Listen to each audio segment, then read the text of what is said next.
deacon jobs to share the Word of God.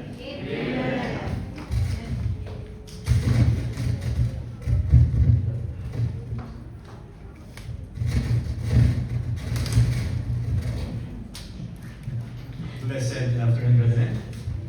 Our visitors. Mga yata akong pag-preaching ngayon. So, please be with me. Let's all stand as we are going to read a passage from the book of Acts. Book of Acts, chapter 2, verses 22 to 47. So, please bear with me. It's quite long.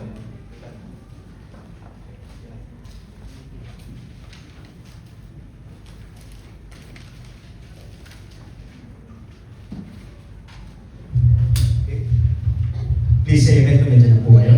Acts chapter 2 verses 22 to 47. So we read the verses responsibly. I'll start the first reading from verse 22 till we end on verse 47 altogether. So reading now on the book of Acts chapter 2 verse 22. Ye men of Israel, hear these words, Jesus of Nazareth, a man approved of God among you by miracles and wonders and signs, which God did by him in the midst of you, as ye yourselves also know.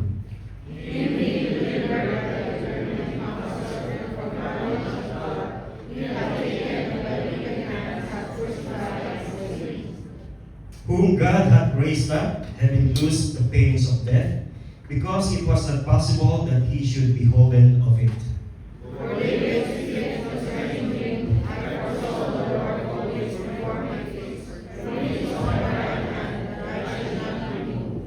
Therefore did my heart rejoice, and my tongue was glad.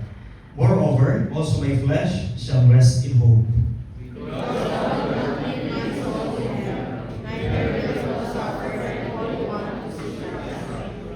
Verse 28, Thou hast made known to me the ways of life. Thou shalt make me full of joy with thy countenance. Men and brethren, let me speak unto you of the patriarch David, that he is dead and buried, and his comforter is unto his faith. Therefore, being a prophet, and knowing that God has sworn with an oath to him, that of the fruit of his loins, according to the flesh, he would raise up Christ to sit on his throne. He seeing is before speak of the resurrection of Christ, that his soul was not left in hell, neither his flesh is seen corruption. This Jesus hath God raised up, whereof we all are witnesses. Therefore, being by the right hand of God exalted in heaven, and receiving the Father, the promise of the Holy Ghost, he hath shed from his rich now shows me and you. Verse 34, For David not ascended into heavens, but he said himself, The Lord said unto my Lord, Sit thou on my right hand. Until I make thy foes thy footstool. Therefore let all the house of Israel know assuredly that God hath made the same Jesus, whom ye have crucified, both Lord and Christ. Now when they heard this, they were gripped in their heart, and said unto the brethren and the rest of the apostles, Men and brethren, what shall we do? Then Peter said unto them, Repent and be baptized, every one of you, in the name of Jesus Christ, for the remission of sins, and ye shall receive the gift of the Holy Ghost. For the promise is unto you, and to your children, and to all that are far off, even as many as the Lord our God shall call. And with many other words did he testify and exhort, saying, Save yourself from this untoward generation. Then they that gladly received his word were baptized, and they did their pardon unto them of the apostles. And they continued steadfastly in the apostles' doctrine and fellowship, and in breaking of bread, and in prayers. And here they went on so, and many wonders and signs were done by the apostles. And all that believed were together, and had all things common. And the soul their possessions which parted by them all of them, and every man had need. And they continuing daily with one accord in the temple, and breaking bread from house to house, did eat their meat with gladness and singleness of heart. Altogether, in verse 47, praising God and having favor with all the people, and the Lord added added to the church daily, such as should be saved. Let us pray, mga kapatid.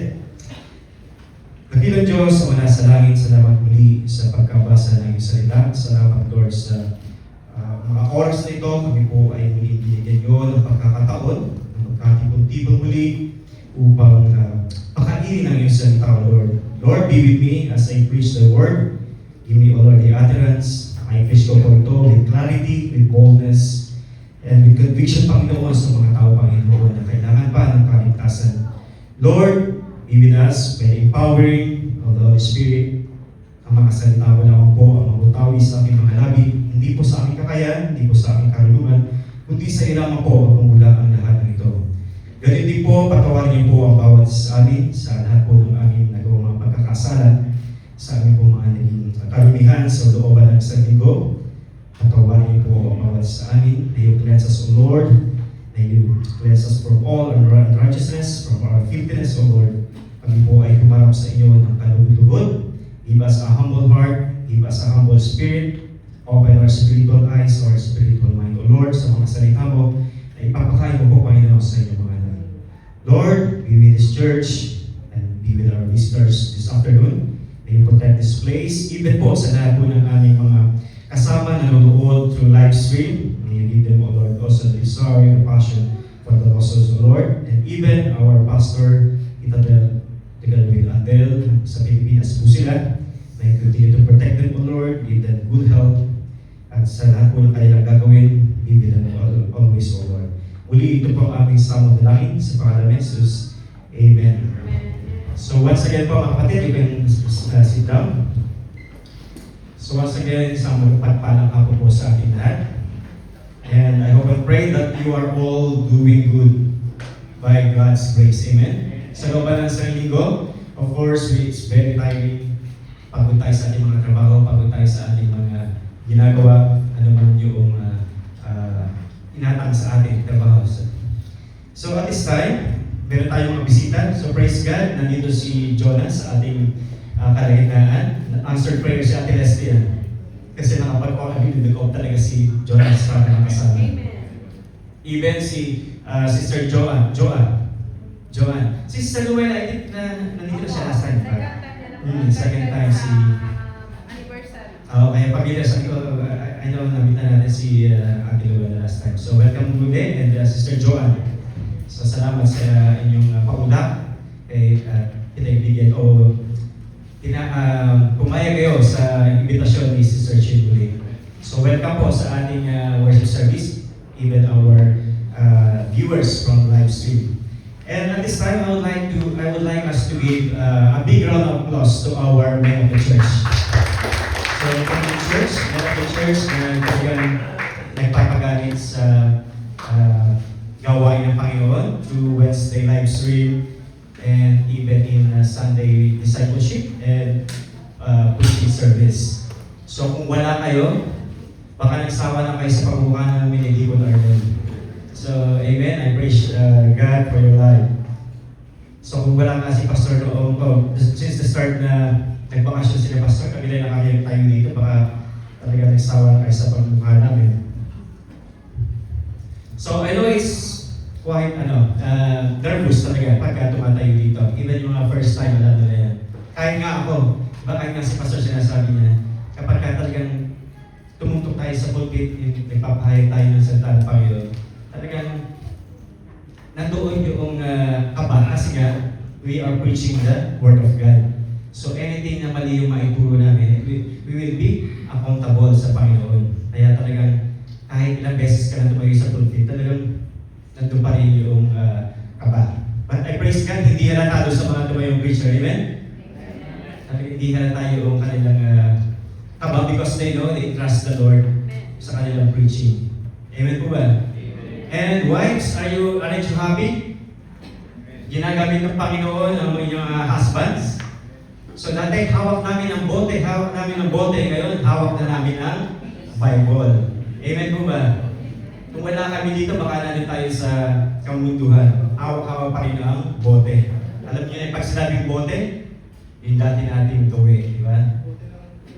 Bote na yung mga root beer, ano. So God is really able to work wonders in your life and the church. So papuri sa Panginoon sa inyong mga buhay. So as we start, so this afternoon from the text that we have read, the title of our message, impressed to us by the Lord, is about God's pattern for His church. So diyan po natin tatalakayin o mapapag-aralan ano nga ba yung God's pattern for His church as we have read from the book of Acts. So we are going to look from the verses how the early church was established and what we can learn as we seek God's pattern for His church. So just a brief background, the book of Acts po ay sinulat ni Dr. Luke. Diba? Luke, we know that he is a physician. At itong book of Acts, ito ay tinatawag din na the Acts of the Apostles. So, di ba pag sa Tagalog, gawa, ito ay gawa ng mga apostoles. In Acts chapter 1, Jesus had commanded His apostles not to depart from Jerusalem and wait for the promise of God the Father that He will send the Holy Spirit after He ascended to heaven. So pakita natin yung Acts 1 chapter verse 8. Acts 1:8. So balik na tayo as makita natin history. So Acts chapter 1 verse 8. But ye shall receive power after that the Holy Ghost is come upon you, and ye shall be witnesses unto me both in Jerusalem and in all Judea and in Samaria and unto uttermost part of the earth. So yan ang believe in Jesus Christ before He ascended to heaven. So bakit nga ba kailangan umalis ni Jesus Christ? Pwede naman siguro na dito na siya kasama ng Holy Spirit. But ayon sa aking pag-aaral, mga kapatid, according to Christian theology, Jesus had to leave so His physical presence could be replaced by the Holy Spirit. So this transition was necessary to transition from His localized bodily ministry to a universal, internal presence in believers. Allowing the Spirit to guide, kaya nga diba, the purpose of the Holy Spirit is to guide, comfort, and empower them everywhere at once. So as we all know, they are one God in three persons. God the Father, God the Son, and the Holy Spirit. So they are one God in three persons. And they have different functions. So Jesus Christ ascended to heaven. So He promised, God the Father promised that the Holy Spirit will come to the apostles to be with them. So punta tayo sa Acts chapter 2, 1-4. So after that, Acts chapter 2 verse 1-4, and when the day of Pentecost was fully come, they were all with one accord in one place. So nandun sila, nagtipon-tipon sila doon. At the day of Pentecost, tandaan niya. The day of Pentecost, and verse 2, and suddenly there came a sound from heaven, as of a rushing mighty wind, and it filled all the house where they were sitting. And there appeared to them cloven tongues, like as of fire, and it sat upon each of them. And they were, verse 4, and they were all filled with the Holy Ghost and began to speak with other tongues as the Spirit gave them utterance. So I know mostly nakarinig tayo preaching about this outpouring of the Holy Spirit. The Holy Spirit came down to be with the apostles. So ano nangyari? So yung sa Jerusalem, nagulat yung mga Jews kasi bakit nakakapagsalita yung mga apostoles lang? Kanilang lingwahe. Eh kilala naman nila sila hindi sila nakapagsalita ng kanilang lingwahe. So, ano sabi? Pag ibabasahin pa yun throughout doon sa mga verses, yung passages na yan, ano ang sabi ng mga nakahalinig sa kanila? Sila ay mga,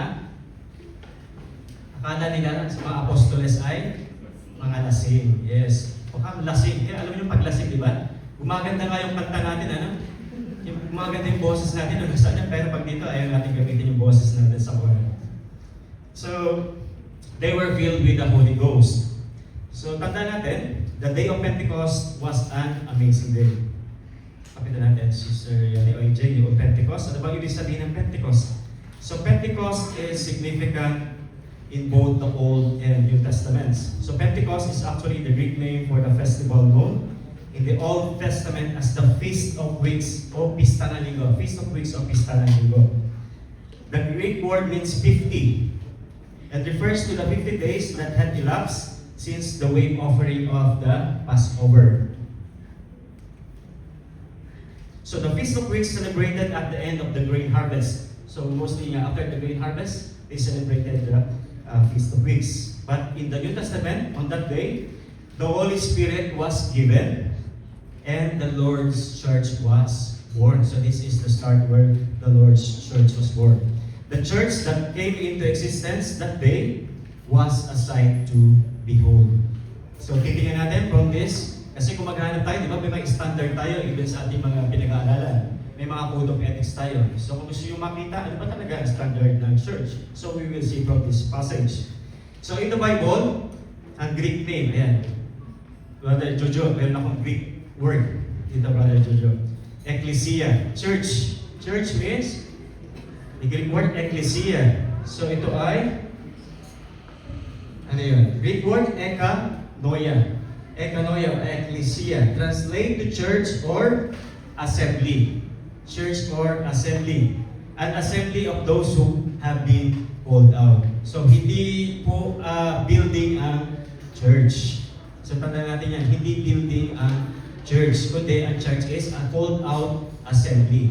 Ecclesia, then, it is a gathering of called out believers. So ekaleo. So narinig niyo for sure. Ekaleo. Ecclesia, ekaleo.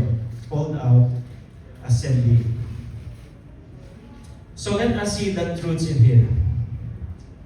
From this church that God has established. Una, it was a church operating in the power of the Holy Spirit. Of course, the Holy Spirit with them. So it was a church operating in the power of the Holy Spirit. But at the same time, alam mo naman natin, di ba? God of yesterday, God of the present, and God of eternal is the same God we have. Diba? So they have the Holy Spirit during that time. Till now, we have the Holy Spirit with us. So it was a church operating in the power of the Holy Spirit. And secondly, it was a church on mission, taking the gospel to the lost world. Nabanggit ni Brother Arnel, ni Deacon Arnel. So who will go to our mission, to the mission field? Yung hindi tayo isasend out. So that's why we are supporting missionaries in different parts of the world. Kaya meron tayong mga pinabasang missionary for every quarter.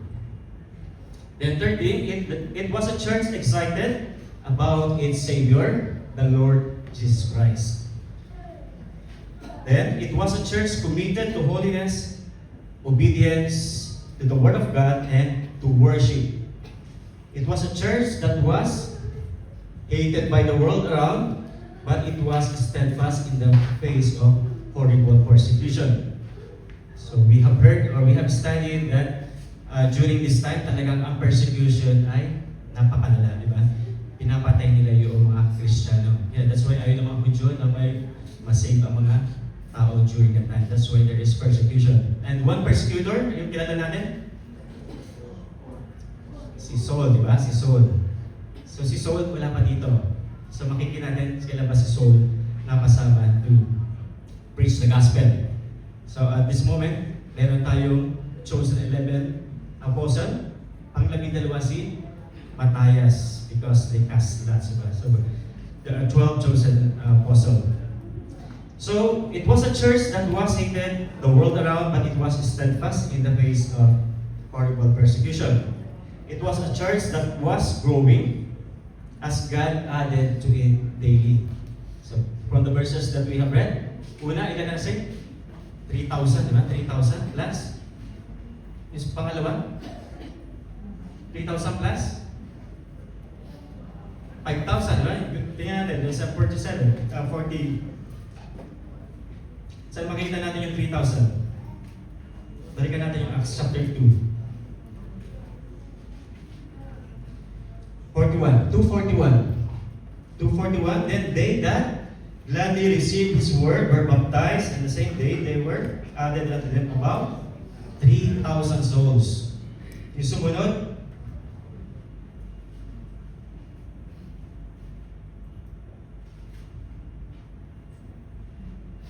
Mamaya, makikita natin doon. So, dyan naman tayo sa 3,000. So, 3,000 plus 5,000, may 5,000 tayo na. Wala yung verse ko. So, 3,000 at this time. So, it was a church that was growing as God added to it daily. So, araw-araw may naliligtas. Kaya nga nabanggit ko naman tatandaan nyo yung paano nga ba naman makakapag-preach, no? Yung isang preacher with this large congregation, 3,000 na, paano mo ano? But because the Holy Spirit is there, so we cannot question the power of the Holy Spirit, diba? We cannot question how God is powerful during that time. Kahit 3,000, umawin na, baka may malaking speaker, may speaker man doon, but we cannot question how the Holy Spirit is working that time. So it was a church that enjoyed the manifest presence and power of God. So the church described in the book of Acts was unlike anything the world had ever or will ever see. So hopefully this church, our church, will be still in this kind of pattern, the Lord's God's pattern. Then ano pa makita natin? True. Una, so the modern church, which is now, karaniwan, alam na natin yung mga modern church, the church with one which we are familiar is far removed from what that church was. So i-compare natin, yung mga, alam na natin, we have different churches na kilala, iba-iba yung kanilang yung programa. Iba na yung kanilang mga programa, iba-iba na yung kanilang, kumbaga, na-divert na from the Word of God. That's why meron ng mga iba-ibang churches na nag-deviate na from the Word of God. So ito, titignan natin ano ba talaga yung God's pattern. So the church in Acts was united. Sa unang character ng church na ito, they were united. Acts chapter 2, 44 to 46. And they continued steadfastly in apostles' doctrine and fellowship, and in breaking of bread and in prayers. Saan ako? 44, and all that believed were together and had all things common, and sold their possessions and goods, and parted them to all men as everyone had need. And they continuing daily with one accord. So continue daily with one accord in the temple, and breaking bread from house to house, did eat their meat with gladness and singleness of heart. So the people love one another. So hopefully in this church, we are loving also one another. So walang nagbabakbiting, walang backstabbing sa church na ito. So walang mga nagkakaroon ng tampuhan as much as possible. Kasi pagka nagtampuhan, di ba, lumalaki, nagiging awayan. So church, hopefully we are still the same church before. So the people love one another. They were being persecuted for their faith, as what we have said earlier, and many were losing their jobs. So during that time, kapag ka nalaman ng Kristiyano, so yan, siyempre Kristiyano yan, so hindi nila tatanggapin o tatanggalin sa trabaho. Others were forced from their homes. Many were poverty-stricken, kaya marami na naghihirap ng Kristiyano during that time. But the people in the church rallied together. So rallied together means to come together for a common purpose. Sold their possessions. So yung mga early Christians at that time, they sold their possessions. So meron pa ba, nangyari pa ba yun ngayon? Are you going to sell your possessions, your property, for the benefits of your brothers and sisters? Nangyari pa kaya ito during this time? Kasi we are looking down, ano ba talaga yung ginawa ng early church that God has established. I believe nangyayari pa ito, no? Hindi man yung ganitong paraan, pero in a simple way, there are still generous Christians today. Amen? Amen. Yan pa mga generous Christians, yung nagpapahiram ng nagpapahiram ng plane tickets, nagpapatabi, tamaran, tabi, tamaran. So, sana walang interest. Walang interest. Kasi sa bangko, pagka sa bangko, madudunya ka. Dunya ba yun? So hanggang sa mabaon tayo sa utang. So the early Christians, they sold their possessions and give to meet the needs of other believers. So, di ba sarap sa pakiramdam na meron palang kapatiran na magbibigay sa inyo ng ganun pang provision, opportunity, because the Lord is, for sure, nag-pray ka sa Panginoon, Lord, sana it's a blessing na mayroong kapatid na nakakaalam ng sitwasyon mo during this time, di ba, na nawala ka ng trabaho. Of course, yung kapatid na generous, ayan, pwede kang pahiramin kahit pa paano, or ipasok sa kanilang trabaho. So, ganun yung isang Christian, di ba, nagtutulungan, kaya nga they had all things in common. So, tayo ay nagtutulungan. Ngayon, nawala ng trabaho, sige, pasok mo dito, ipasok mo si kapatid, ipasok mo, or kung saan mo may vacancy, ganun tayo, tinutulungan natin yung ating mga kapatiran. Amen po ba? Amen. So, as much as possible, ganun sana yung ating nagiging common practice or mindset in our church na tulungan natin yung ating mga kapatiran na mga kailangan. Hindi man yan magsabi, di ba? Hindi man magsabi yung yan, pero sa tingin pala ng iba nating kapatiran, meron mga pinagdadaanan yan. So, hopefully, sa ating mga generous Christians, lend them a hand. No? Hindi, of course, in prayer and in financial support. Amen po ba? Amen. So, Acts chapter 2, verse 46, as what we have read, they are in one accord. So, one accord means to act together in complete harmony, unity, and shared purpose. And Acts 4:32. Acts chapter 4, verse 32, ang sabi dito, 4:32 to 37. Chapter 4, verse 32 to 37. Nandiyan po kaya, samahan niyo ako sa pagbasa. And the multitude of them that believed were of one heart and of one soul. Neither said any of them that aught of the things which he possessed was his own, but they had all things common. And with great power gave the apostles witness of the resurrection of the Lord Jesus, and great grace was upon them all. Neither was there any among them that lacked, for as many as were possessors of lands or houses sold them, and brought the prices of the things that were sold, and laid them down at the apostles' feet, and distribution was made unto every man according as he had need. And 36, and Joseph, who by the apostles was surnamed Barnabas, which is being interpreted the son of consolation, Levite, and the country of Cyprus, having land, sold it, and brought the money, and laid it at the apostles' feet. So sa ating times, ito po yung tinatawag natin, tithes and offerings. So nakakatulong ang ating tithes para sa gawain ng church. So Acts 42 says they were one heart and one soul. So they held their faith in common. So they had the common faith. They were stood with one another and not against each other. So that's what I have said. Hindi sila walang awayan, walang backbiting, walang backstabbing. They presented a united front of the hostile world in which they live. So yan yung unang characteristic na makikita natin in this church. Then pangalawa, the church in Acts was committed. 2:46. Nasaan yun? Balikan natin 2:46.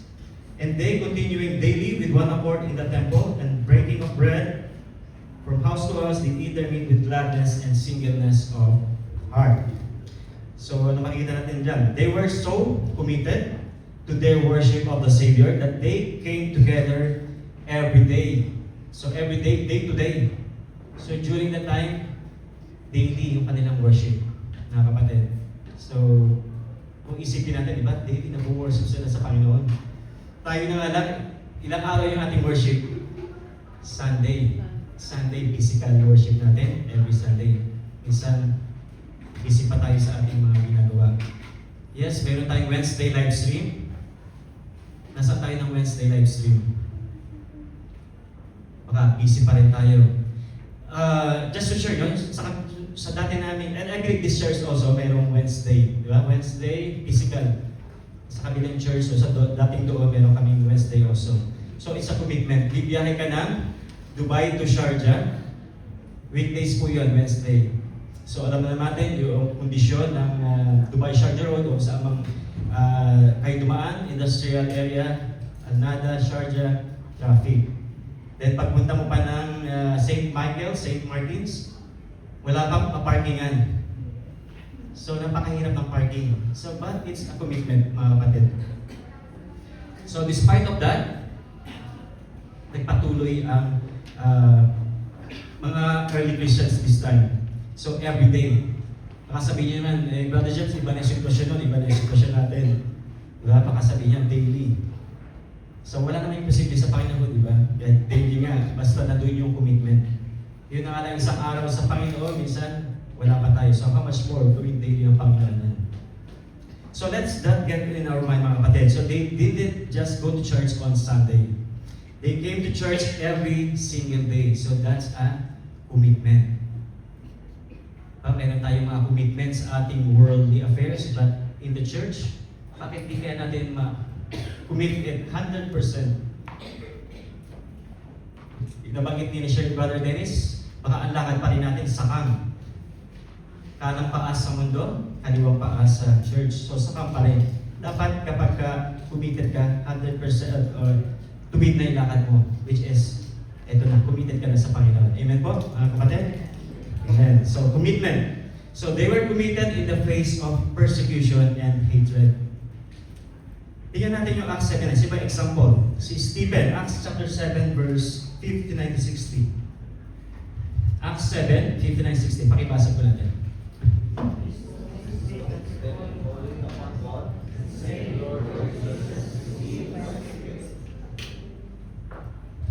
And he kneeled down and cried with a loud voice, Lord, lay not this sin to their charge. And when he had said this, he fell asleep. So yan po si Stephen. One of the preacher na ginamit ng Panginoon that time, he was stoned to death. So, as I told you, talagang malala yung persecution in this time.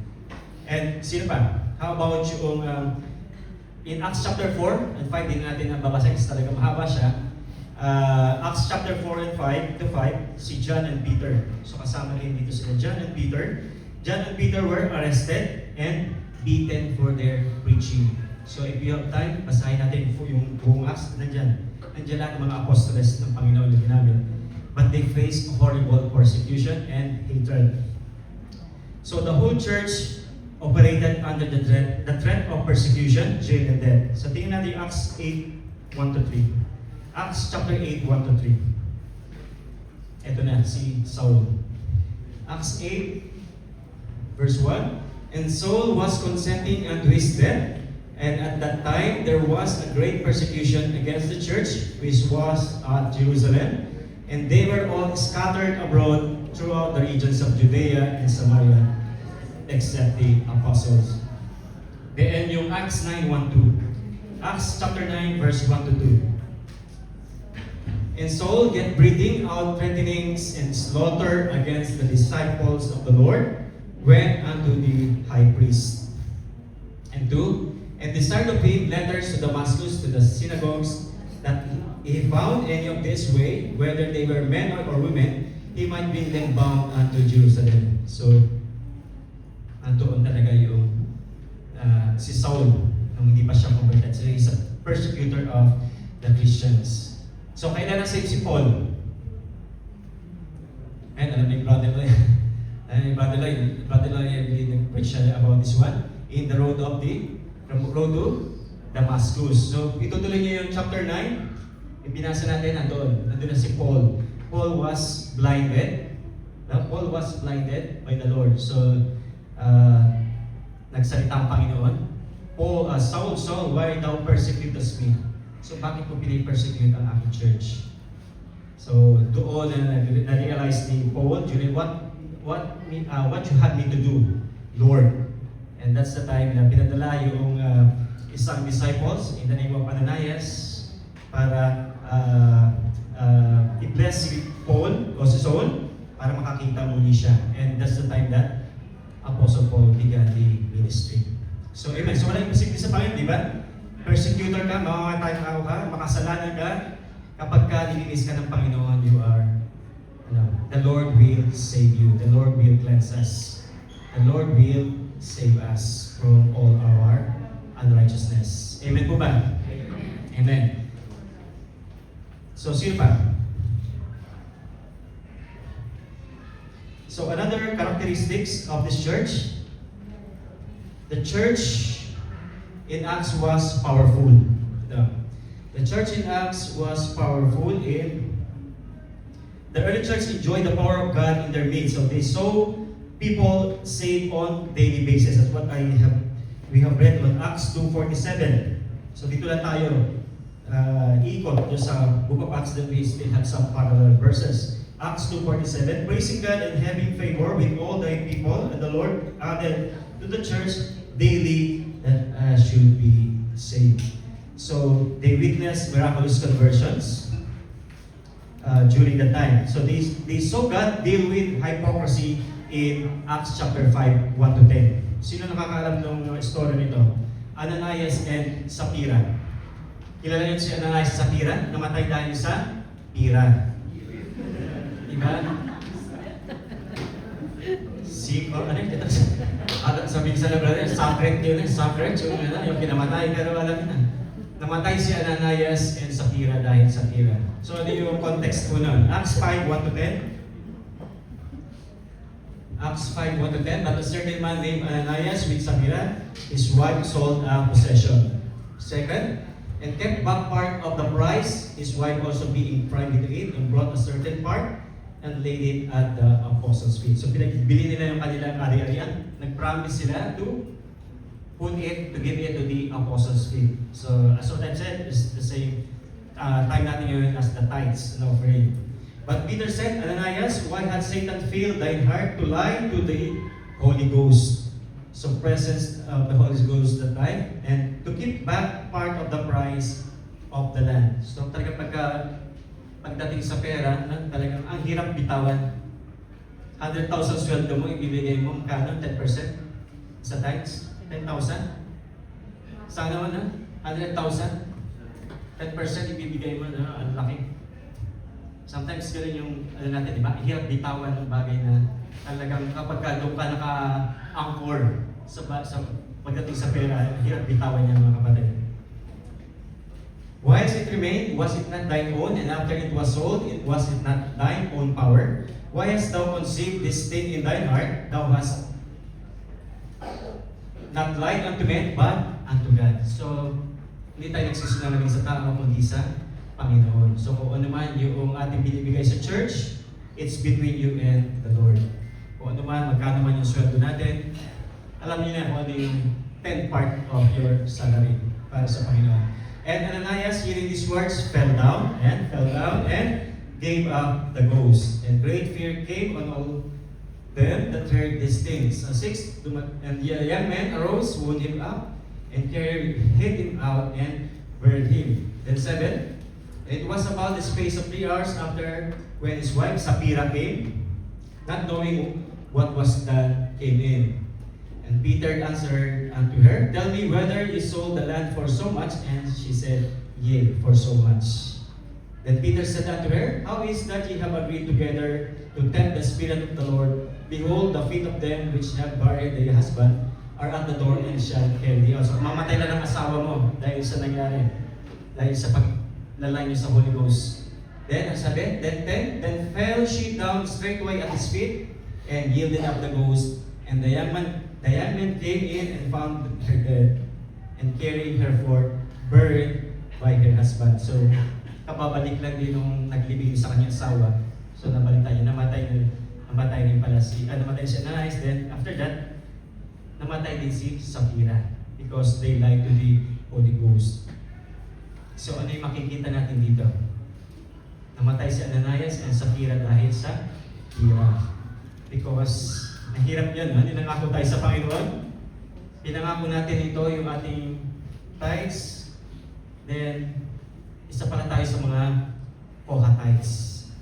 Then, yung sa, mga sa Old Testament, may mga Hivites, Amorites, then meron din palang Koha tithes. Kuha ng tithes.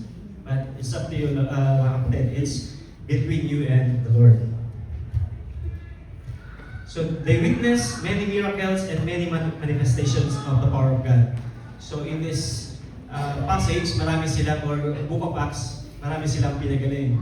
Sila Peter, sila John, sila mga apostoles, Marami silang ginawang mirakulo, marami silang mga pinagaling, mga iba't ibang klase ng sakit. Then, meron pa doon silang binuhay na patay, di ba? Sina Peter. Sino yun? Si Tabitha, di ba? Or so-called si Dorcas. So, they were hated by the world. That's why, nang nalalaman na nila yung nangyayari in the Jerusalem, marami na convert, marami na save. So, talagang mas lumalala yung persecution.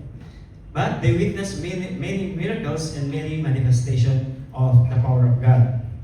They were hated by the world, but they had the power of God on their ministry. So kasama nila ang Panginoon. Bakit ka matatakot, di ba? Kahit tayo, nasa atin ang Panginoon. Bakit? Ano yung kakatakot natin? Nasa atin na yung Panginoon. There was so much spiritual power on this church that they were said to have turned the world upside down. So, ano next characteristic na makikita natin ng church na ito? The church in Acts was militant. So, anong militant? Mga militante. Mga sa militant, di ba? They are describe someone who is aggressively active, yan, aktibo, combative, or vigorously devoted to a cause. Diba? Pag militant talagang may oras siya, di ba? Mayroong sinusunod na oras at talagang nandoon na ma-accomplish na lang nilang gagawin. So they carry the gospel to everyone they meet. They carry the gospel to everyone they meet. Peter and John shared the gospel with a crippled man in Acts chapter 3. As I have told you, mayroon silang pinagaling na kung ano-anong sakit. Ito, in Acts chapter 3, nandoon yung crippled man. So, pilay o lumpo. So, kaya mga kapatid, in sharing the Word of God, wala po tayong pinipili. May kapansanan man o wala. Kasi tao yan, buhay yan, di ba? Souls is precious unto the Lord. So, may kapansanan o wala, may ngipin o wala, may buhok man yan o wala. Coming from me na Brother Gerald, na si Brother Gerald. So when he was healed and saved, ito na sinasabi natin, Acts chapter 4. When he was healed and saved, that crippled man, a crowd gathered. Of course, marami yung na-amaze. Bakit ba itong mga apostoles na ito ay nakakapagpagaling? What's in there? Ano ba yung meron sila? Bakit nakakabuhay sila ng patay, nakapagpagaling sila ng mga lumpo? So when he was healed and saved, a crowd gathered in Acts chapter 4. Peter and John preached the gospel to that crowd, and ito na, 5,000 souls were saved. So kanina, yung una sa Acts chapter 2, 3,000, ngayon naman 5,000. So parami ng parami. So they sent out missionaries to carry the gospel to the world. Kaya napakahalaga yung mga missionary. Kaya hindi man tayo daw yung makapunta at this time, napakahalaga yung ating prayers and of course financial support. Kaya thank you church sa lahat ng mga sumusuporta in this giving for the missionaries. So pinapaabot po nila yung kanilang pasasalamat sa buhay nyo. Amen po ba? Amen. So please continue to support our missionaries. So they literally fulfilled Acts chapter 1 verse 8, yung binasa natin kanina. But ye shall receive power after the Holy Ghost is come upon you, and ye shall be witnesses unto me, both in Jerusalem and all Judea and in Samaria, and unto the uttermost part of the earth. So they had the gospel, and they did not hesitate to use it. How about us mga kapatid? Nandiyan na tayo, mayroon tayo hawak na Bible.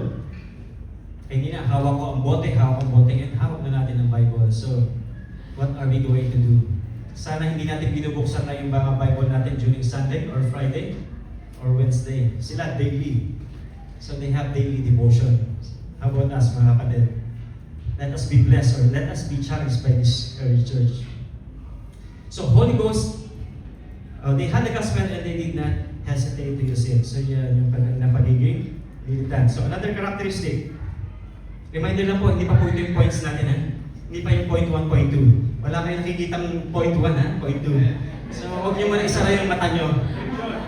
Huwag niyo muna isara yung mata nyo. Kasi nakikita, baka nagtataka kayo bakit si Brother Deacon Johnson na sinasabing point 1, point 2, point 3. Baka ako naputo lang doon sa dulo. Hindi pa po. Medyo mamaya-maya pa. Sabihin ko sa inyo, pag point 1 na. So this church in Acts was feared. Yan, kinakatakutan. This church in Acts was feared. So while they were hated by the world, they were also feared. So kinakatakot na. Bakit? Kasi nakita nila yung Acts chapter 11, 5:11 to 12. Yung nangyari kay Ananias and Sapphira. And ito na. After na namatay si Ananias and Sapphira, ano nangyari? And great fear came upon all the church and upon as many as heard these things. And by the hands of the apostles were many signs and wonders wrought among the people, and they were all with one accord in Solomon's porch. It's okay. Ito na, number 13. Now the rest, there's no man joined himself to them. So natakot na sila, parang ayaw nilang pumunta. So natakot na sila because of that happening. Because of the death of Ananias and Sapphira. So the world around them knew something was different about this church. Many feared the church because God's presence was so real.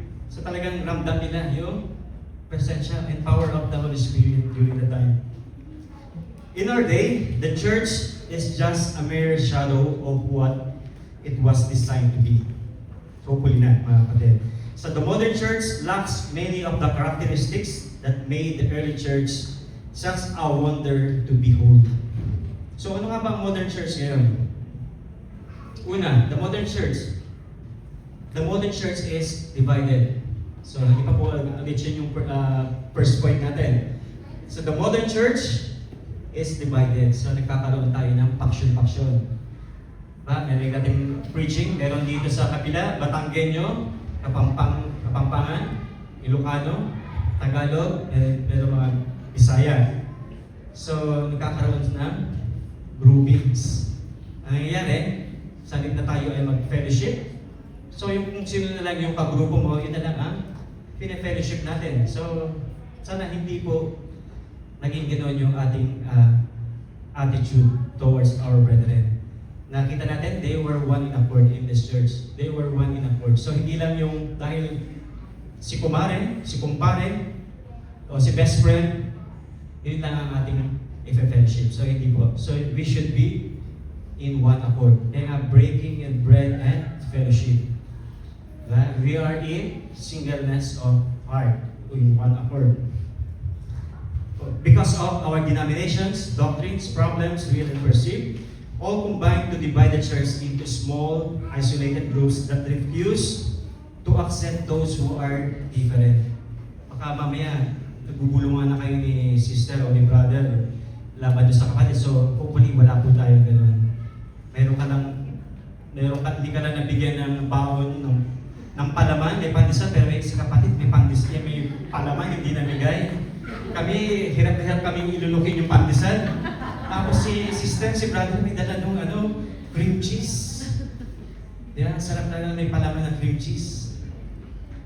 So, hopefully, wala po tayong ganong attitude po na pag-chichismisan natin, marites or college yung ating mga kapatiran.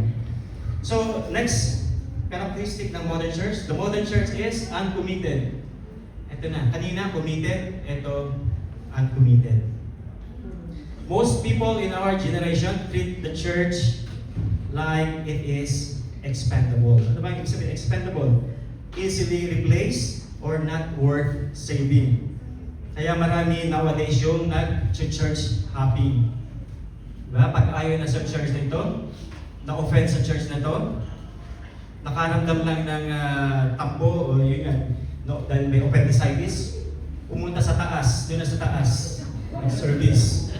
Yung mga nasa taas na nagising na sa katotohanan, pumunta dito. Amen? Amen. So, just kidding naman, joke lang po. Don't get me wrong. So, pag hindi na masaya sa ministry, anong ginagawa? You commit to the Lord kung ano man yung ministry na mayroon tayo. So, sabi ng Panginoon, di ba? 100% surrender mo yun sa Panginoon. Kung ano man ministry meron ka. So, their commitment to the church is conditioned on their schedule. Ayan na.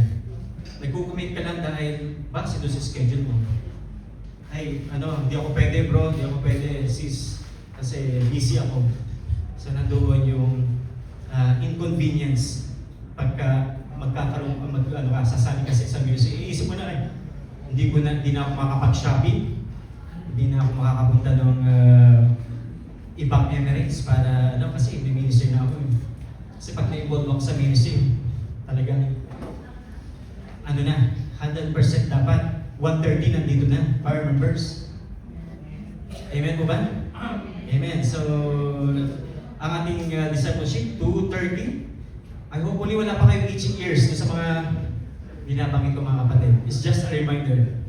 Kasi it's the same thing, di ba? The pastor will call us again. Mag-meeting tayo yung pastor. Anong oras ang ating practice? Hopefully si pastor, nakikinig si pastor.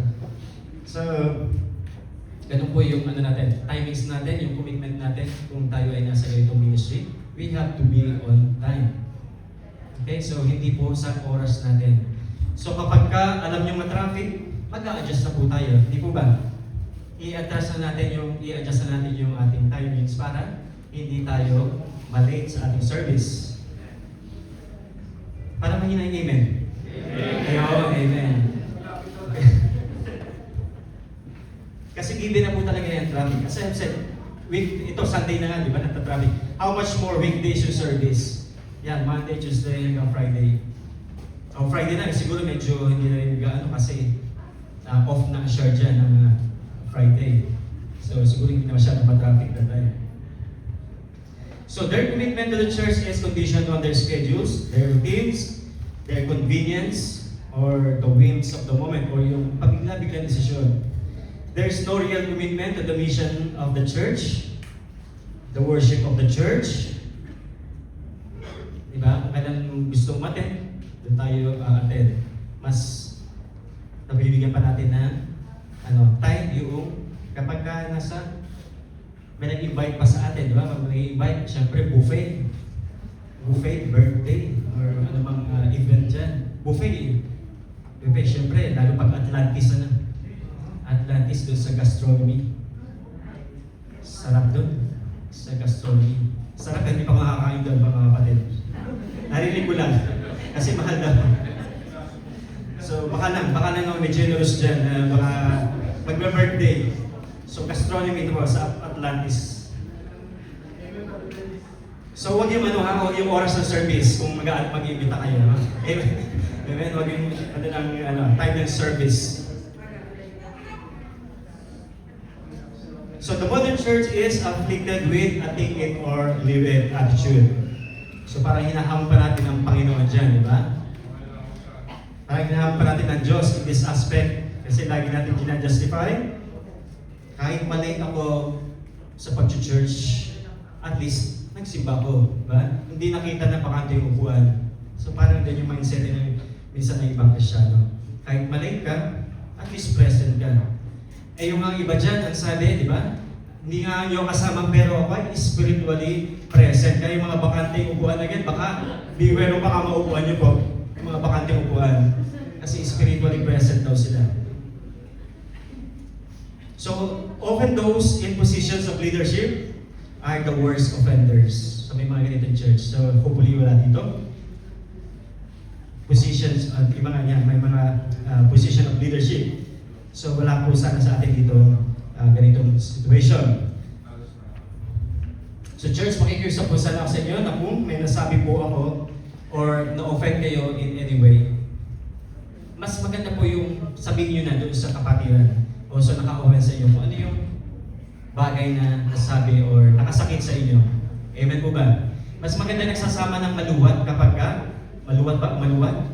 Pagka kayo, nagsasabihan kayo na, sister, brother, parang hindi ko nagustuhan yung nabanggit mo o nasabi mo. Parang nasaktan ako. So, para ma-resolve. Diba? Para ma-resolve yun na hindi na siya lumaki. Hindi sinasabi kapag nagtampo ka, ayun na, naging puot na siya, naging rat na. Kasi hindi nyo na-resolve. Kaya church, bago po man dumating ang Lord's Supper, lumapit na po kayo sa akin. Ako kung sa yung kapatiran. Baka kasi mag-Lord's Supper naman ay bigla nalapit. Hindi mo alam kung ano yung dahilan. So again, mas maganda na po magsabi kayo. Mabanggit nyo na doon sa kapatiran na na-offend kayo. Kung ano man yung bagay na nakasama ng loob sa inyo. Amen po ba, church? So mamaya sa mga kapatiran na mayroong mga nakagalit man siya o nakatampuhan lang, sabihin niyo na po para alam natin yung reason. Para pag dadating ang Lord's Supper, lumapit man siya, alam niyo na kung ano yung dahilan.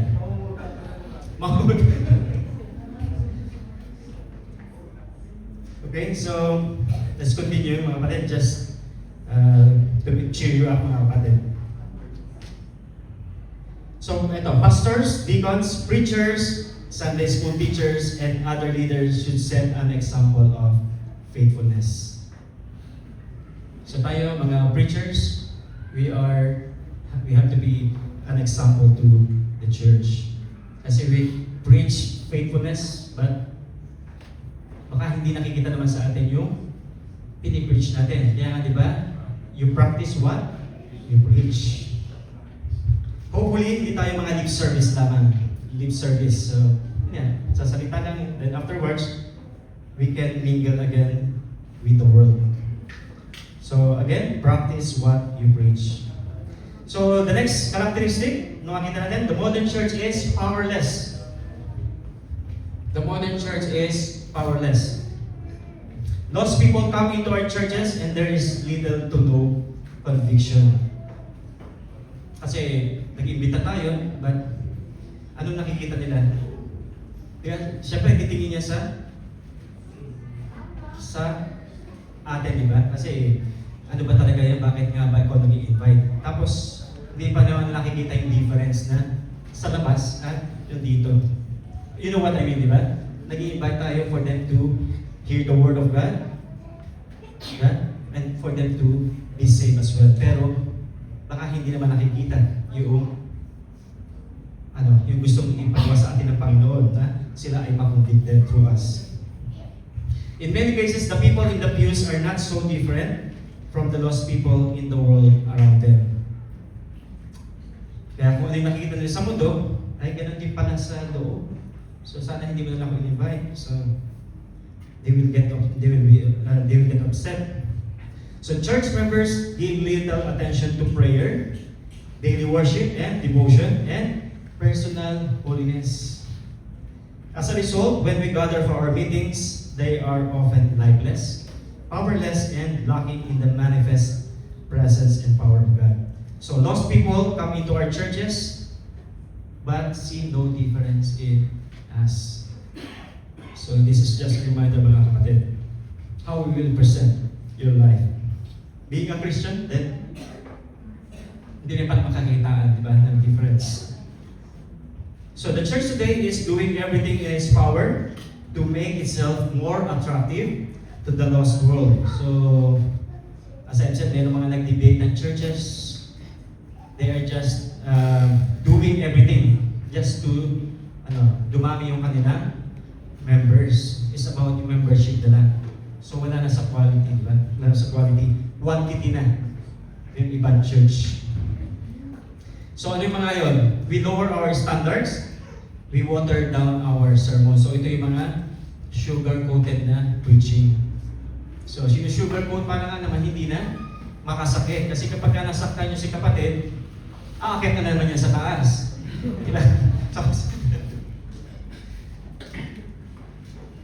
So we lower our standards, water down our sermons para wala masaktan and adapt a modern style of music. Kaya yung ibang church, nakakaroon na ng mga drums, electric guitar. So parang nagiging concert na lang. Diba? So nawawala na yung holiness, nawawala na yung talagang purpose ng Panginoon yun, during the worship. So it should not be that way, church. So when the world steps into the church, they ought to feel as though they have entered an alien world. So may mga bisita tayo dito. So dapat daw yung, alam yung alien world, yung napapanood natin, sci-fi, mga movies, di ba? Para nasa ibang mundo. So, dapat pakita ng mga bisita natin dito na parang nasa heaven na sila. Amen? Parang nasa heaven na sila. Tapos yung nakikita nila mga anghel. Ayan, mga guardian, mga anghel. Walang mga sungay na dapat nakikita ng mga bisita natin. So, paano sila, di ba? Ako convict. So, dapat ganun yung maging presensya nila. So, sa ibang church, ang tingin nila sa mga deacons, ang tawag niya, demons. So, hirap naman, demon jumps. Demon or not. Mga napakampala mo na ng respeto. Dito sa camp, di mo jobs. Di mo na eh. So, ganun na yung mga nangyayari minsan. Parang very light na. Very light na talaga yung kanilang worship. The way we talk, the way we dress, the way we worship, the way we preach, should all leave them with the impression that we are different. Diba? Na-save na tayo. We are saved. We have the personal relationship to the Lord. So dapat yun na makita sa atin si Kristo. Diba? Yun naman ang talagang purpose ng Panginoon. Makita sa atin yung buhay ni Kristo. So please don't misunderstand me today. So the way we dress when we go to church does not add to or diminish the power with God. So hindi naman yun yung makakabawas o makadagdag porque nag-dress ka. But it's a respect, di ba? It's a respect na mga ladies, nakadress sila. Nakadress pero walang long sleeve. Ano yun? Yung nakadress pero malaki yung sleeve. Wala dito. Mula baywang din. So parang hindi rin naka-long dress. Kasi nakikita rin pala yung sleeve. So hopefully hindi ganyan. And church pala, ladies, just a piece of advice. Yung mga dress po dapat na binibili nyo, dapat may garter na rin. Dapat garterize na rin. Para sumeksiman kayo, hindi pa nyo itatapon o hindi nyo pa ilalagay ng sa aparador. Or kapag ka medyo nabusog kayo sa buffet, yung dress na mag-a-adjust. Hindi nyo na kailangan mag-adjust. Yung dress na lang po ang mag-a-adjust. Kasi sa men, meron po kami yan. Yung formal pants namin mga men, alam niyo yan, meron din garter yan. So lumaki man kami, at least, ano pa rin. Kaya hindi lumalaki yung aming closet, hindi dumadami naman ng closet. Hindi yung kalahati lang sa amin, hindi yung sa kalahati, yung sa white pa rin. Kaya sa ladies, dapat dalawa na yata ang closet nyo. Dalawang aparador. Para magkasya yung mga closet nyo. May po ba? So, amen. Amen yan sa mga ladies. You are respecting the Lord's house by wearing the dress. And I would like to praise you or praise the Lord for your life dahil hindi nyo na kailangan sabihan na mag-dress, di ba? Nandun na yung talagang initiative nyo. Nandun na yung na kayo ay talagang haharap sa Panginoon. And also to the men and of course to the ating mga teens, mga teenager na-expose sila how we dress. Doon po sa amin during our college days, meron po kami doon na subject, engineering, majoring, na we have to wear formal dress. Formal day, Monday or ano man yan. Basta one of 2 or 3 days a week, meron kaming subject in majoring na kailangan mo mag-formal. So it's a training, di ba? To train to be a professional. So talagang nakakatulong yun sa mga anak natin, di ba? Namumulat sila. They were trained para kung ano yung masuot nila para sa kanilang worship sa Panginoon.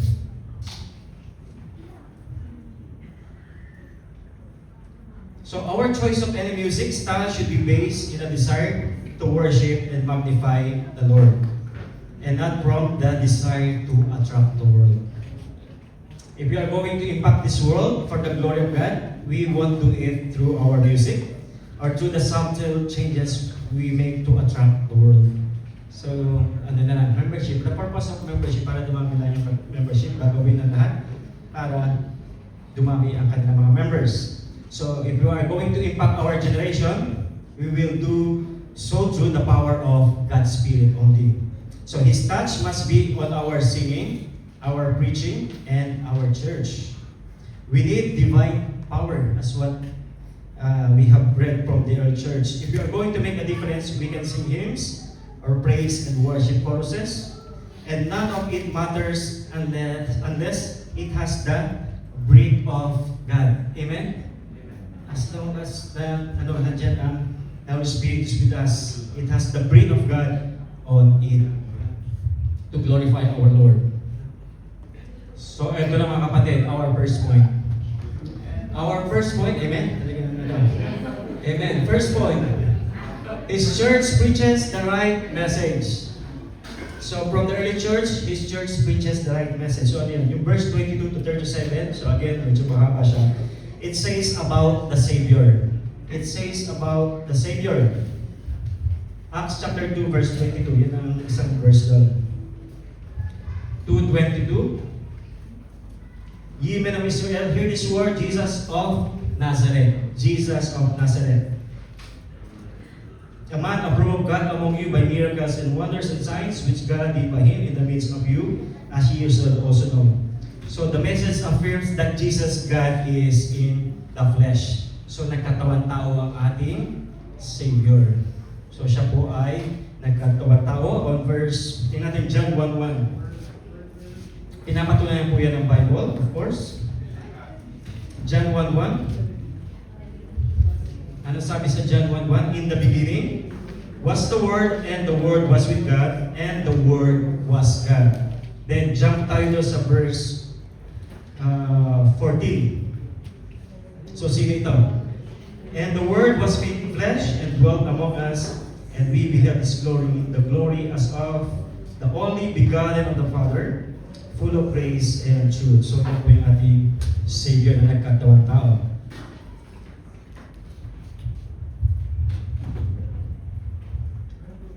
It affirms His crucifixion and His resurrection. Tingnan natin yung sa anong passage yun. He was crucified dahil sa ating mga kasalanan. Hindi dapat mapapako ang Panginoon Jesucristo, but because of our sins, di ba? Anong ginawa noong ng Panginoong Diyos naman? Pinagkaloob niya ang kanyang bugtong na anak upang tayo ay magkaroon ng biyaya ng kaligtasan. So, the Lord Jesus paid the debt of our sins. So, it affirms His crucifixion and His resurrection. So, namatay ang Panginoon, then siya ay muling nabuhay. The church God founded preaches a message that exalts Jesus only, proclaims His death and resurrection, and points lost people to Him alone. So, at the same time, this church is only worshiping the Lord Jesus Christ, pointing the lost to Him alone only. Amen? So, wala nang iba. Wala na tayong iba dito pinipreach except the Lord Jesus Christ as our Savior. Then, letter B. Yan yung letter A. What it says about sin. So, 23 and 36. 2:23 and 36. So, because of the wickedness, di ba? Because of the wickedness, in being delivered by the determinate counsel and foreknowledge of God, ye have taken and by wicked hands have crucified and slain. Diba? Because of the wickedness ng tao, tayo ay nagpako sa krus kay Jesus Christ because of our sins. Romans 3:10.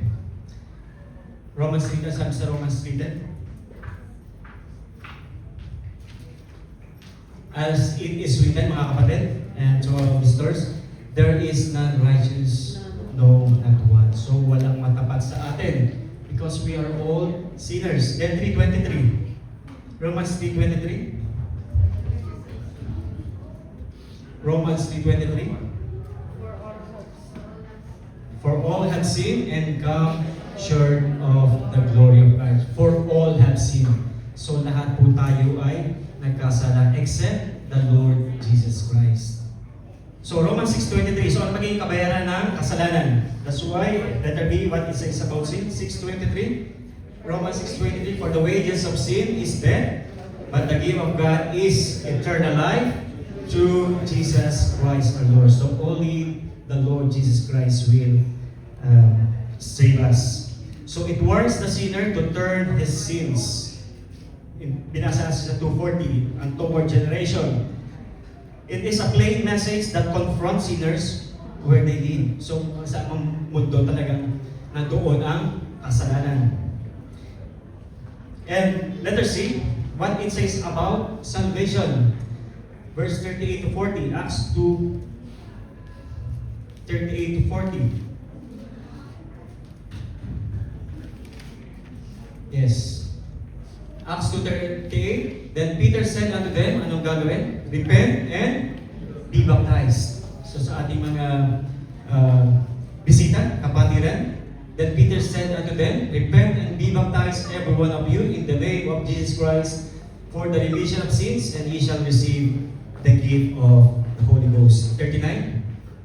For the promise as unto you, and to your children, and to all that are afar off, even as many as the Lord our God shall call. And verse 40. And with many other words did he testify and exhort, saying, save yourself from this untoward generation. So that this church points a lost world to Jesus only, and to Him alone. So wala nang iba. It does not preach salvation through religion or ritual. May binanggit bang religion?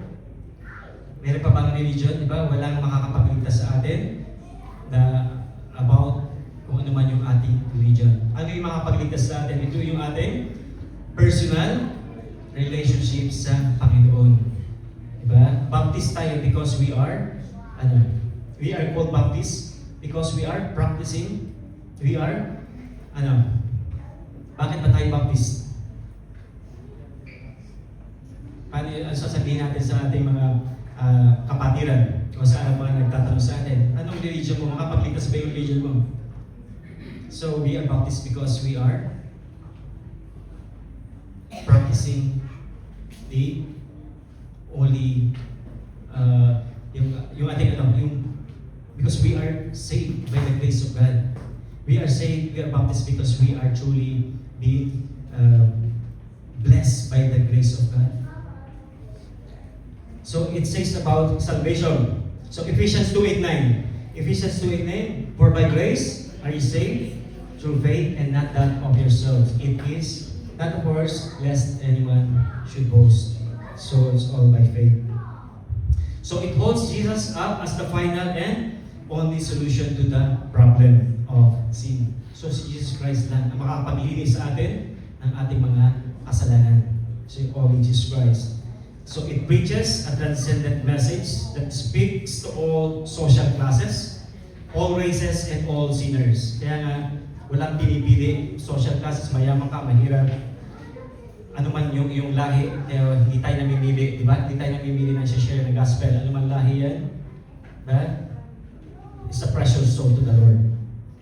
Dahil ang lahat ay nagkasala. And we are inviting them for them na magkaroon din sila ng biyaya ng kaligtasan mula sa ating Panginoon sa Kristo. So it's a message that calls everyone to repent and believe the gospel. Then letter D, what it says about sovereignty. So our sovereign God. Verse 39. And in verse 39, for the promises unto you and your children and to all that are afar off, even as many as the Lord our God shall call. So the Lord God is calling us. Diba? Lord God called us from our sins, kaya tayo ay nandito ngayon. We are saved by grace. Kaya ito yung ating ipinipreach. Yung mga apostoles, they will use mightily ng Panginoon. 3,000, 5,000, nasa-save daily. So hopefully this church also ay mag-witness. We're going to witness, share the gospel. Kung hindi man yan daily, at least, di ba? At least meron tayong maakay para sa Panginoon. So, He calls His people, John 6:44. He calls His people, John chapter 6, verse 44. He calls His people, no man can come to me except the Father has sent me. Draw him, and I will raise him up the last day. And He redeems His people. John 6:37-40. He redeems His people. John 6:37. All that the Father giveth me shall come to me, and him that cometh to me I will in no wise cast out. For I came down from heaven, not to do mine own will, but the will of Him that sent me. And this is the Father's will which hath sent me, that of all which He had given me, I should lose nothing, but should raise it up again at the last day. Ano sabi dito sa John 6:14? O John 14:6? I am the way, the truth, and the life. No man cometh to the Father except by me. So ating pakakatan yan. Jesus is only the way. Wala na pong iba. So Jesus is the only way. Kaya sabi doon sa Jonah 2:9, Jonah chapter 2 verse 9, the message of the church openly and assuredly preaches that salvation is of the Lord. But I will sacrifice unto thee with the voice of thanksgiving. I will pay that I have vowed salvation is of the Lord. So, ang salvation po ay nasa Panginoong Jesucristo lang, mga kapatid, and to our visitors. And secondly, second pattern, this church is made up of the right people. So ano nga ba? Ano nga ba ang composed of church? So verse 37, 40 to 41 on chapter 2. Balikan natin. Yes. Now when they heard this, they were pricked in their heart and said unto Peter and to the rest of the apostles, Men and brethren, what shall we do? So nandoon yung awakening, and then the convicting power of the Holy Spirit. So ano yung sumunod? 40-41. 40-41, and many other words did he testify and exhort, saying, Save yourself from this untoward generation. And they that gladly received his word were baptized. So they got saved and they were baptized. Baptism is the act of obedience. Diba? After you got saved, you are by the obedience you are going to be baptized. And you were added to the church. So this church is made of people who have a new birth. Kaya nga sabi, its members are saved. Ligtas. Mga ligtas. And we should have a new birth experience. Kaya sabi doon sa John 3, chapter 3, verse 3, sabi ng Panginoong Jesucristo kay Nicodemus, Jesus answered and said unto him, Verily, verily, I say unto thee, except a man be born again, he cannot see the kingdom of God. So we should be born again. And verse 7, same.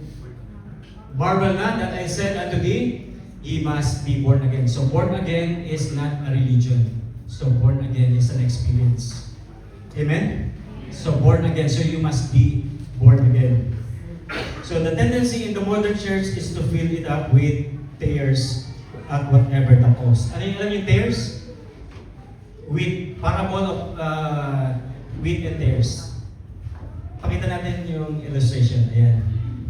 Wheat and tares. Alam niyo yung tares? Weeds, poisonous. Yung tamo, poisonous weeds siya doon sa tares. Sa wheat, sorry. So siya yung tumutubo along with the wheat. Yung trigo. Sasabi trigo. May nakikita kayo, matidifferentiate nyo yung tares and wheat?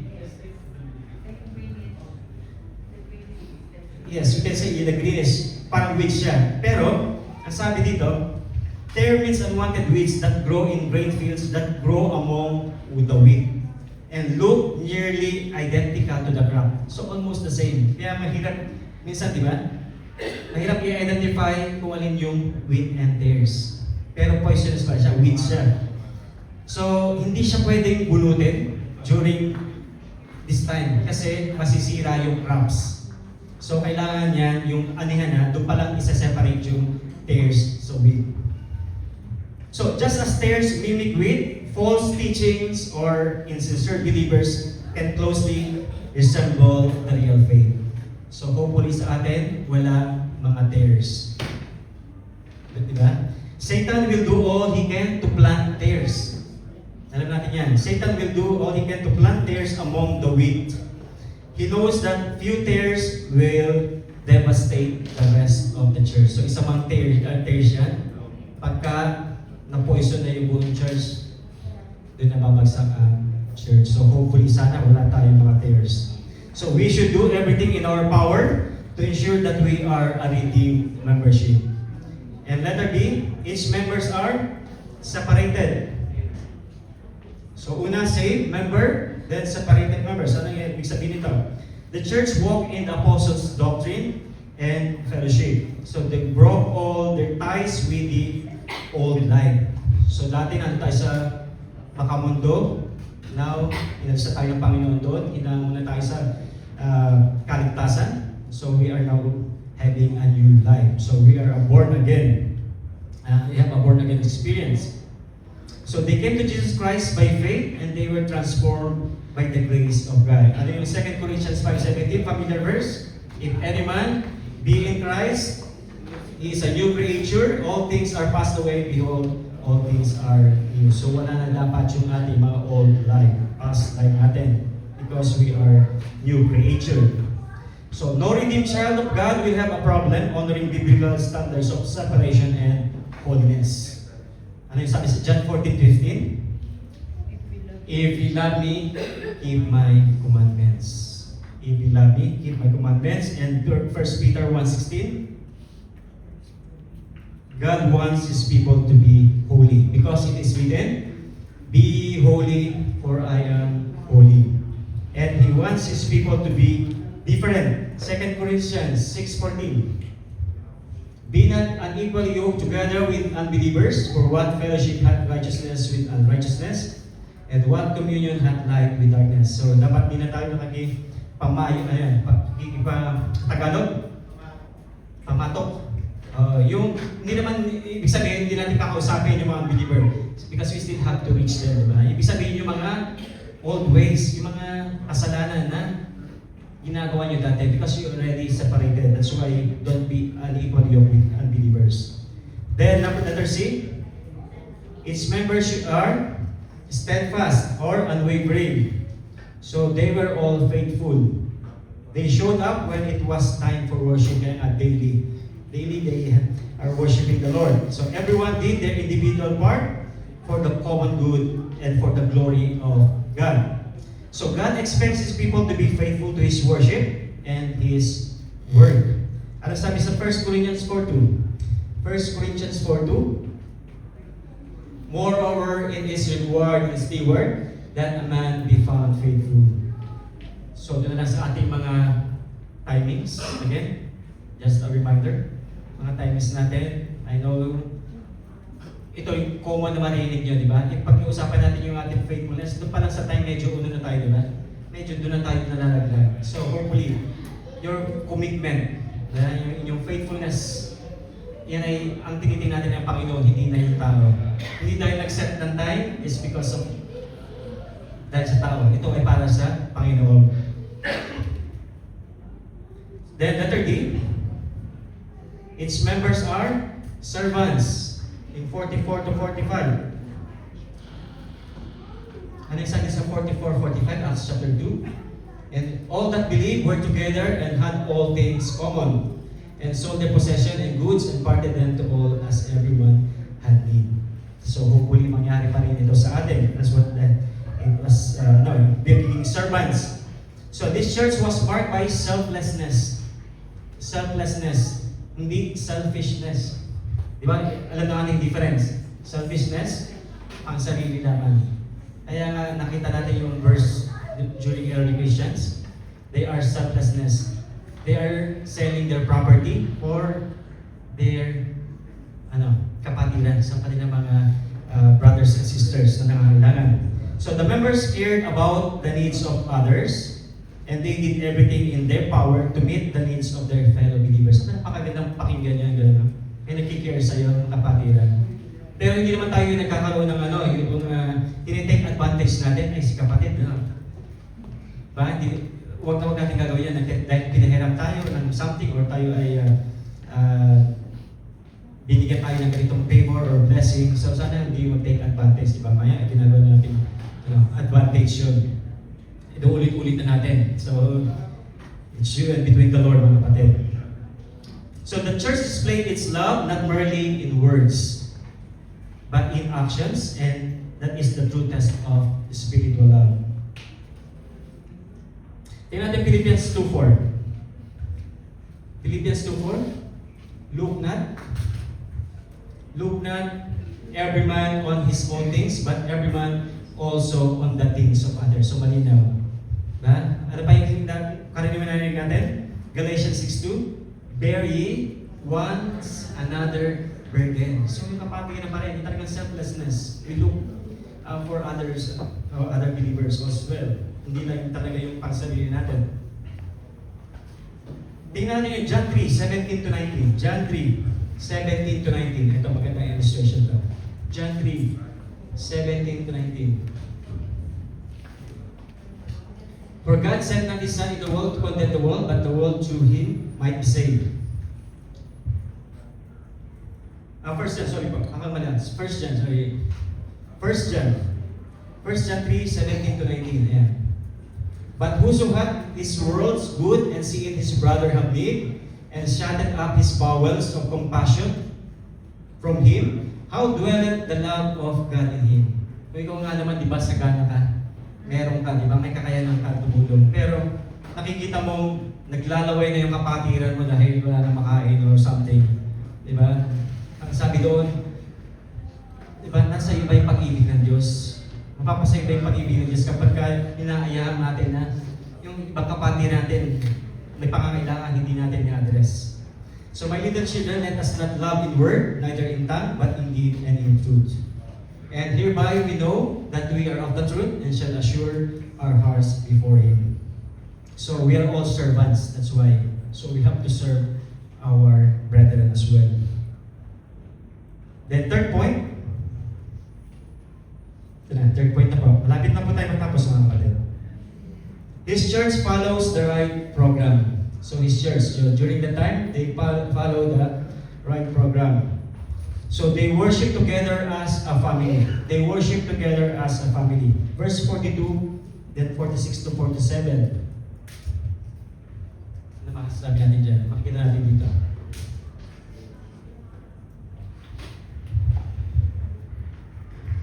Acts chapter 2. And they continued steadfastly in the apostles' doctrine and fellowship, and in breaking of bread, and in prayers. Then jump tayo sa 46 to 47.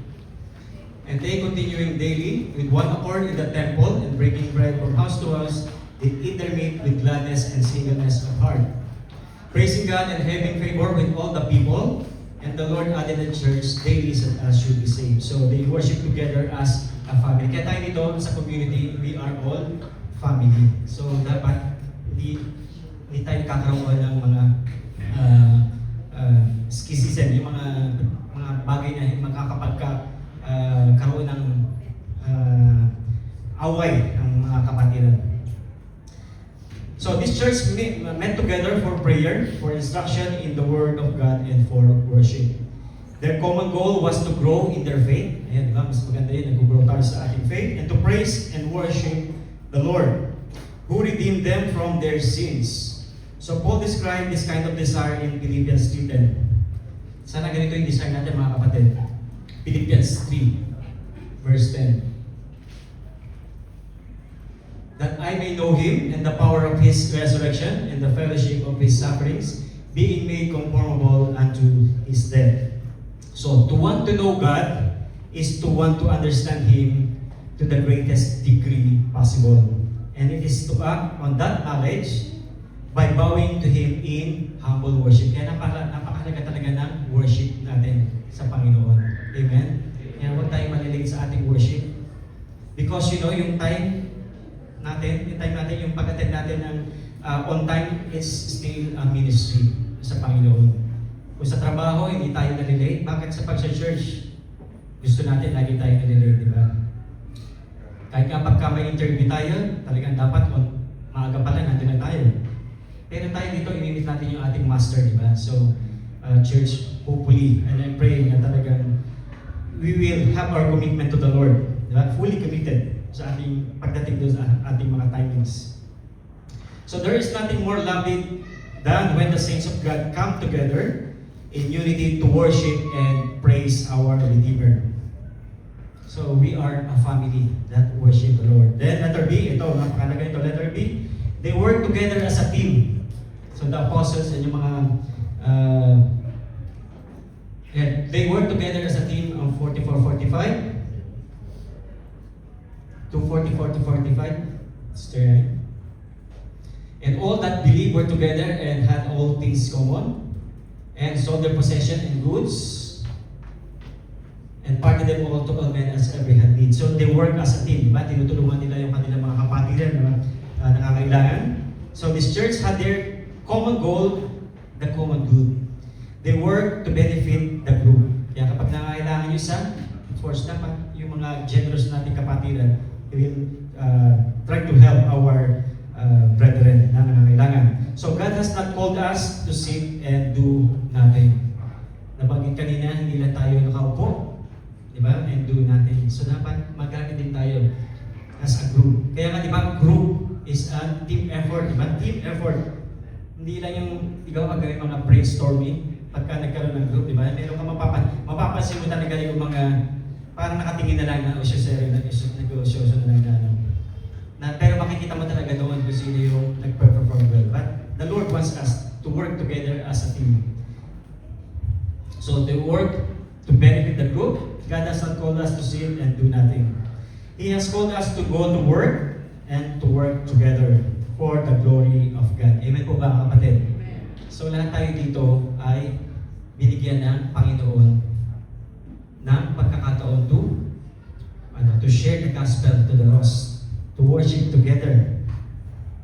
Then letter C, they walk together as, kung may team, then together as friends. Ayan, together as friends, 42-46, nabasa na rin natin mostly yung verses. So the church enjoyed fellowship. Ito minsan gusto natin, fellowship.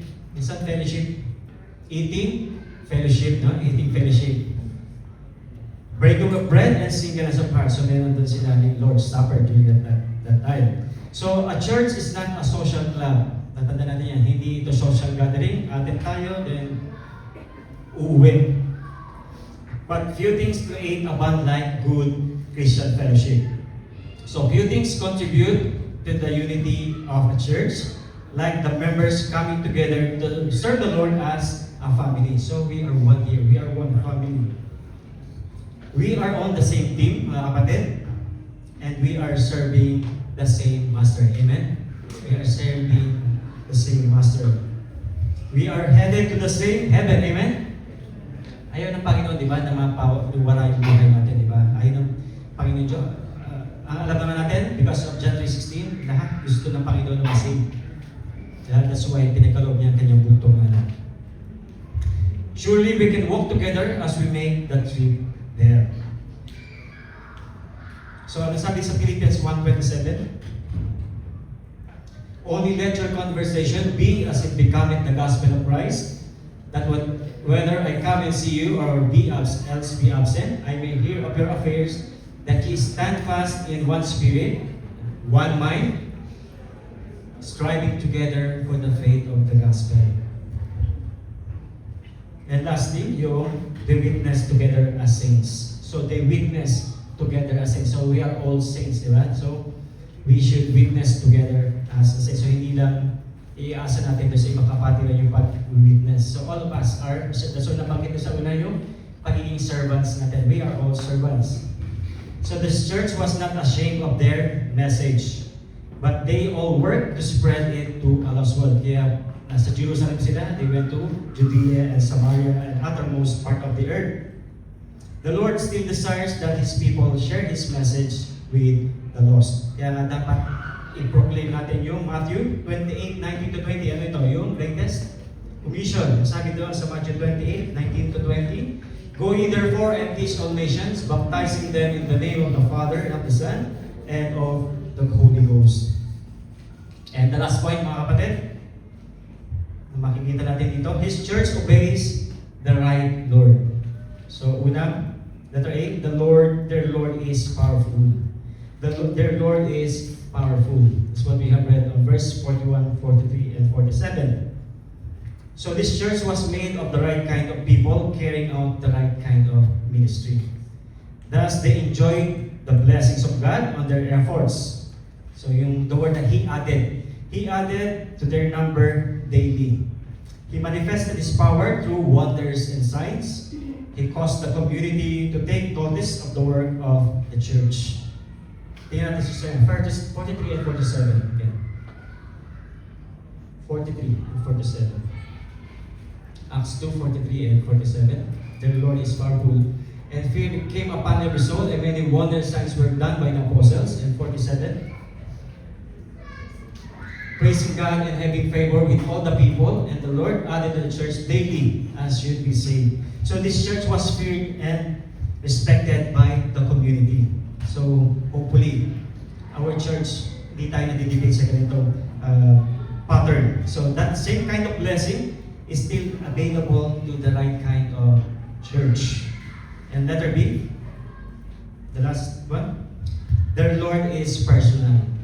So this 47, nabanggit natin, nabasa natin, that this church didn't worship an abstract, unknowable God. So wala tayo dito sinasamba anuman na nakaukit, na larawan o mang winais sa lupa, because we all have only one God, diba? God is a spirit, and they that worship Him must be in spirit. So this church didn't worship an abstract, unknowable God. They worship the Lord who personally redeemed from their sins. They were in a powerful, saving relationship with Him. They knew Him and they were consumed with love for Him. And that love permeated all they did. So everything else they did was a result of their love for their Master. Of course, nandun yung pagmamahal ng mga kapatiran sa isa't isa sa kanilang Panginoon, their Redeemer. So it should be the same today, church. It should be the same today. Ano makikita sa John 13:35? John 13:35. By this shall all men know that ye are my disciples, if ye have loved one another. So as I conclude, mga kapatid,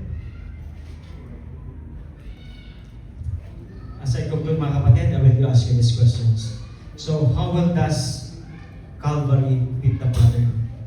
How does the Calvary fit the pattern? The Lord Jesus Christ died on the cross for all our sins. Right? Are we the kind of church God can use and bless for His glory? Let us ask ourselves, are we the kind of church God can use and bless for His glory? A better question, since the church is not this building, but the people, is how well do we as individuals fit the pattern? So sa ating mga nakita principle doon, yung mga points natin, are we going or are we able to fit the pattern at this time, mga kapatid? So are we the kind of individuals God can bless and use to make His church what He designed it to be? So everyone, I challenge you to look inside yourself right now, mga kapatid. As an invitation, please all stand. Let us sing the first verse of I Surrender All. As an invitation, if you would like to pray for the church, for your brethren, for your family, you can come in front of the altar. So let us sing the first verse.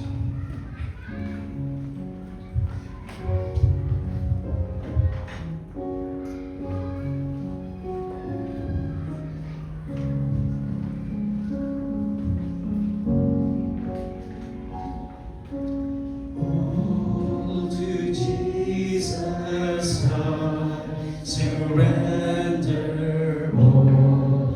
To Him I freely give. I will ever love and trust in Him. His presence daily live.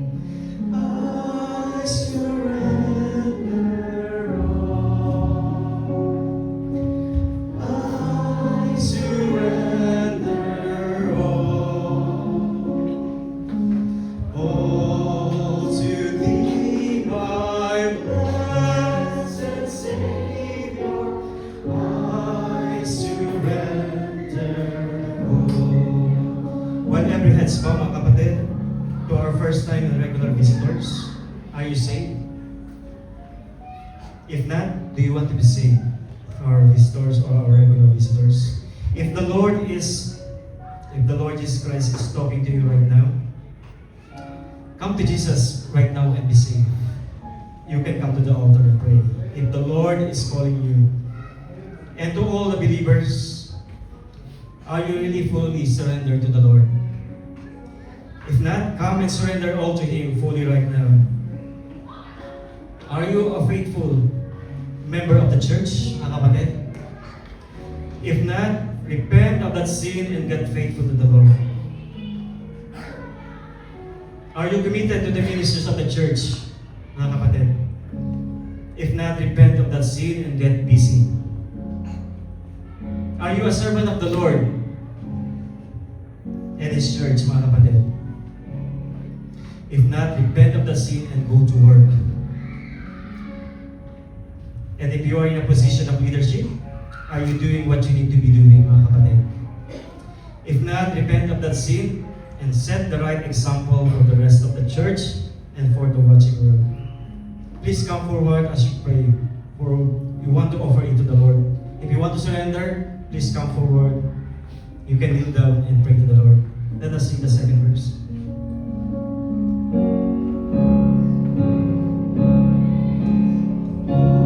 All to Jesus I surrender, humbly at His feet I bow. Worldly pleasures all forsaken, take me, Jesus, take me now. I surrender all. I surrender all to Thee, my blessed Savior. I surrender all. This is the final call, mga kapatid. Will you come and surrender everything to the Lord? You can come forward at the altar and pray. I challenge you to pray for Calvary and to work together as a family to ensure that this church lines up perfectly with the pattern God designed. We have a good church, mga kapatid. It's filled with good people, the people I love. Yet I see in all of our lives much room for improvement. Will you come and pray, mga kapatid, and surrender everything to the Lord? If the Lord is speaking to you right now, you need to come to Him. If nothing else, you should come to pray for our church today, mga kapatid.